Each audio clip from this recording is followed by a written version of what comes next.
Alright, and this is the video review for the Steelbug Pest Team SPT-01 Steelbug.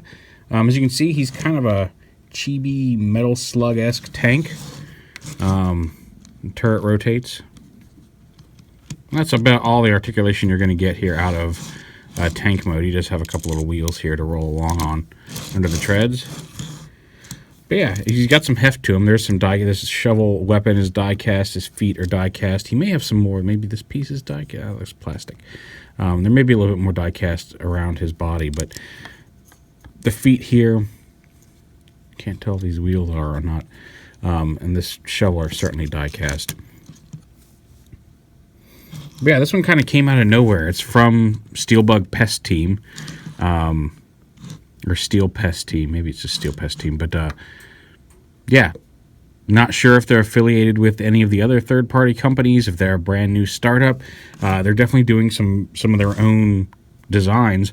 I'm not sure if this is supposed to be like a chibi version of Brawl from the Michael Bay, from Transformers 1 movies, or if it's just their own little creation in the style of some of that. In robot mode, he kind of has a little bit of the Allspark appliance robot look to him, and we'll show that off in a minute.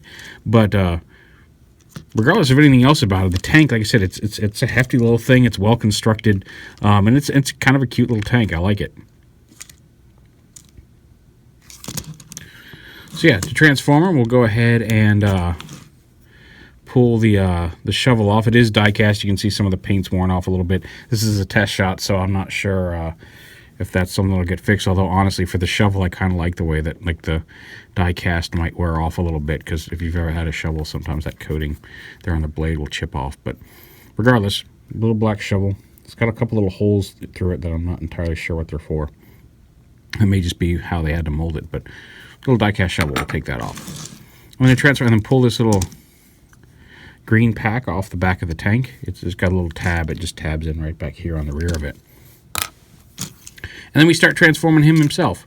So we're going to go ahead and unpeg the turret assembly from the feet here. The feet just kind of, these little tabs here just kind of peg in here. And when you first do it, it feels kind of loose, but it does support all the way to the tank if you pick it up by the turret. So it's secure enough. So pull that out, open the feet up. You can see his face hiding in there. These little green tabs on the treads, you push them up, they come untabbed like that. There's one on each side. Bring them down. Open up the this part of the top part here. Bring the turret up, or go ahead and pull the middle section of the turret comes out to form another weapon. We'll set that off to the side. Bring this around. Then untab the legs here, and they're going to rotate around like this behind the arms. This piece comes up. We'll deal with that in a minute. And these pieces come back down here and then tab back together on the underneath here. This piece comes down. Oh, we're going to rotate the turret around so these ball joints are at the top. And this whole panel comes down in between here. Flip the head over and down like that. I'll flip these up, and this piece comes in. And the tab that we tabbed onto the tank mode tabs right on here onto the back. We tab those together. Bring the legs down. And then rotate. Nothing here locks in. Like, I can't find a way to tab. I've looked at pictures, and this is where all this stuff seems to end up, but I haven't found a way to tab this upper half down into the body. It just kind of rests there. It's fairly solid unless you like pick him up and lean him back, just for posing. But yeah, I haven't found a way to lock this upper body in place if there is one. These little tabs don't tab into here, although even then that's all one assembly, so that wouldn't work. Anyway, rotate the shoulders down. And then bring his arms down like this. Arms are on a ball joint up in here, and they've got a hinge here.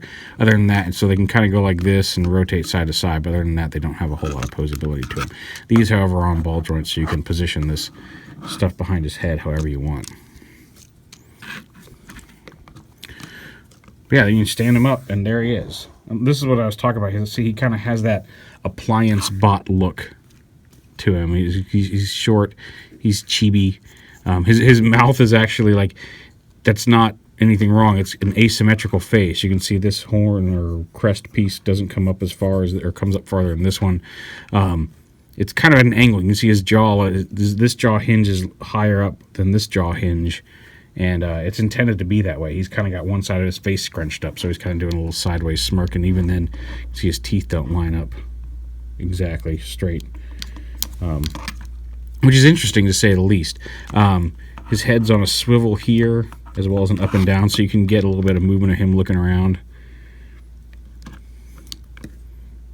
And he's got some personality. Like I said, I'm not sure what the goal was here. Like I said, the company kind of came out of nowhere, and I'm not sure if they're affiliated with any of the other toy companies.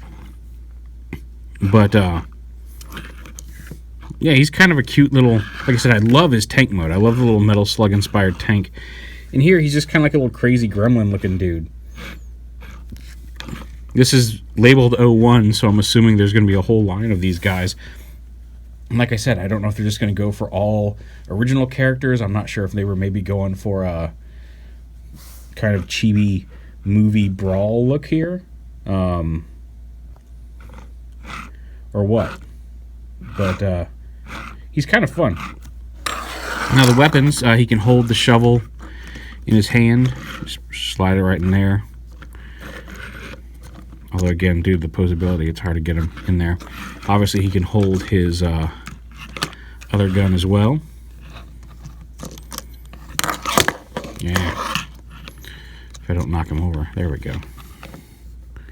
And then this little back piece we took off of the tank opens up and forms kind of a shotgun rifle type thing as well. Now, this piece is just tabbed in. You can, if you want, pull it up and move. See, it's got the two peg holes for the two pegs. You can move this up to the front peg if you want a little longer barrel on it.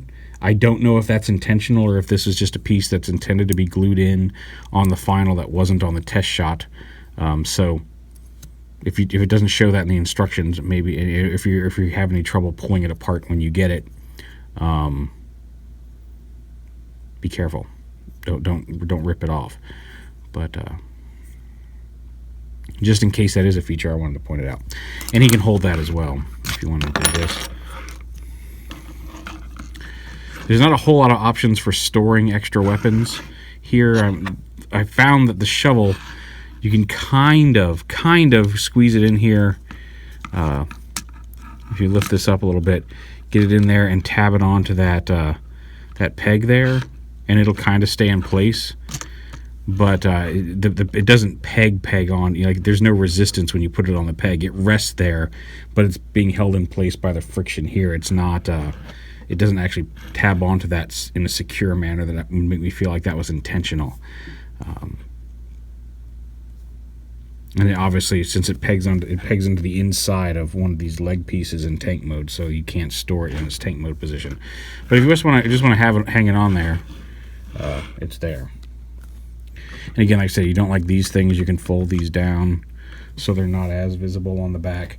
If you want to bring them up to the either side of the head as little kind of shoulder weapons, you can. Well, that does limit the posability of his head, but you've got some options there. So yeah, we talked about the arms, and the arms have a swivel up here, and then that ball joint there, and then a hinge at the elbow. His mouth opens and closes. Anyway, the hinge up and down, and a swivel there. He does have a hinge.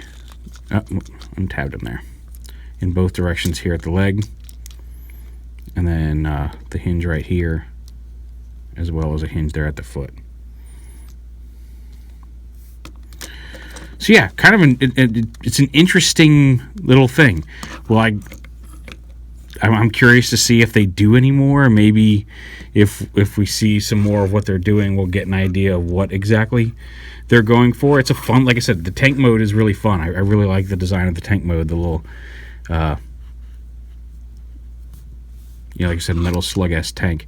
The robot mode, it's different. I'm like I said, it really does kind of look like the toaster or one of the appliance bots from the movies. I feel like maybe that's where they're going from, and like I said, maybe it is intended to be a chibi version of Brawl / Devastator from that first Michael Bay film. But on his own, he's a very interesting figure. So, yeah, there he is. And just as a quick size comparison, here he is with Legends Shockwave. It's the Takara version, obviously. You should be seeing that video soon if I haven't already posted it. So yeah, he's obviously bigger in dimensions. He's roughly deluxe height to the top of his fins. Like Brainstorm comes up to about right here on him. And then here he is with a couple Titan Masters, just because Bullhorn and Cancer came in with me today too. They're being best friends. So yeah, there it is, Steel Bug from the Steel Pests team. We'll see what they've got coming down the pipeline, because like I said, this one's fun enough, and I'm curious to see what else they've got in the works. I love his tank. I really do love his alt mode, and even the more I play with it, his robot mode here is kind of fun.